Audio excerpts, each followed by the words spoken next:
शामिल इबादत है।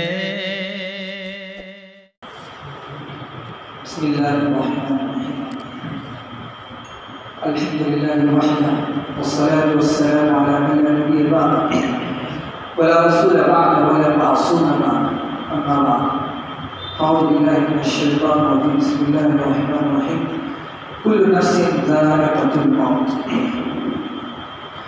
ए फरिश्ते अजल, क्या खूब तेरी पसंद है। ए फरिश्ते अजल, क्या खूब तेरी पसंद है। फूल तूने वो चुना जो गुलशन को हैरान कर दे।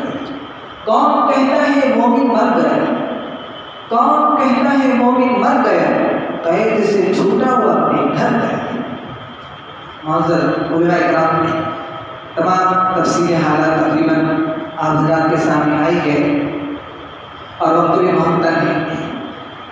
एक बात मैं कहना चाहता हूँ, हज़रत मौलाना का दारुल देवबंद के से और वहाँ के असातिज़ा से बहुत ज़्यादा गहरा ताल्लुक़ था। बल्कि मैं समझता हूँ साल में एक सफ़र आपका ज़रूर देवबंद हुआ करता था।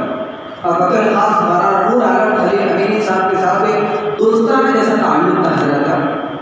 एक मरतबा की बात है जब हम देवबंद जा चुके थे तो तकरीबन असर के टाइम हज़रत पहुँचे वहाँ पर। मगरिब ईशा के बाद हम हज़रत के रूम मेहमान खान में पहुँचे, मुलाकात के लिए गए था।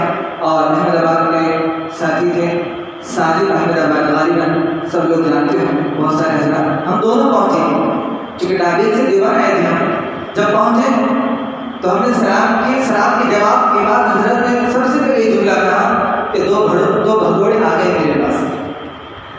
खैर मजाक हज़रत ने कहा था। उसके बाद चूँकि सफ़र की थकान थी, ज़्यादा बैठना मुनासिब नहीं समझे। सुबह फजर की नमाज के बाद मैं फ़ौरन पहुँचा हज़रत के पास ताकि नाश्ते वगैरह का इंतज़ाम करें। हज़रत ने कहा देवबंद के अंदर तहारी का नाश्ता करते हैं वहाँ के बाशिंदे। तहारी होती है जिसके अंदर काली दाल होती है और गोश्त के अंदर वो तहारी होती है। हज़रत ने मुझसे कहा कि जाओ तहारी की एक प्लेट लेकर आओ। मैं लेकर आया और मुझे बड़ा ताज्जुब हुआ कि हज़रत मामूल के ख़िलाफ़ एक काम नाश्ता करे तहारी से। तो हज़रत समझ के इस बात को महसूस कर लिया। हज़रत ने कहा कि जैसा देश वैसा देश। फिर उसके बाद हज़रत ने कहा एक बात सुनो और से। तहारी के अंदर से हज़रत लौंग इलायची वगैरह निकाल के फेंक देते। फिर हज़रत ने कहा अजीब अल्लाह की कुदरत है, इस चीज़ को जब तक निकालेंगे तहारी बनेगी और इसको जब तक नहीं निकालेंगे निवाला बनेगी। फिर हज़रत ने निवाला निकाल के फेंका। अल्लाह बहुत सारे हज़रत की खुसूसियात थी। एक बात हज़रत के अंदर शायद हो सकता है कुछ साथी बता दिए हो, क्योंकि मुझे मालूम नहीं, लेकिन फिर भी सुन लीजिए। हज़रत के सामने से जो भी गुजरता था ऐसा होता ही नहीं था कि वो हज़रत से पहले सलाम करें। हज़रत उसको सलाम करते, चाहे छोटा हो या बड़ा हो। जब बारात में सब बिरादर बुजुर्ग वहीं हम नहर की तरफ जाते थे, बसा कारी साहब के साथ रहते थे, तो हम ये सोचते थे हज़रत मौलाना वाजिद हुसैन साहब के साथ नवल्लाह मतलों के साथ टहलने जाते हैं। तो वो जब उधर से दोनों आते तो हम सोचते थे कब उनसे तकाबुल करके हम पहले सलाम करेंगे, लेकिन ऐसा नहीं होता था। पहले हज़रत सलाम करते थे, बाद में हमको जवाब देना पड़ता। अल्लाह हज़रत के कमालात हैं। तो अल्लाह ताला से दुआ करते हैं अल्लाह तबारक व तआला हज़रत की तमाम दीनी खिदमत को कबूल फरमाए और उस्मान नगार को सदे जमीन अता फरमाए।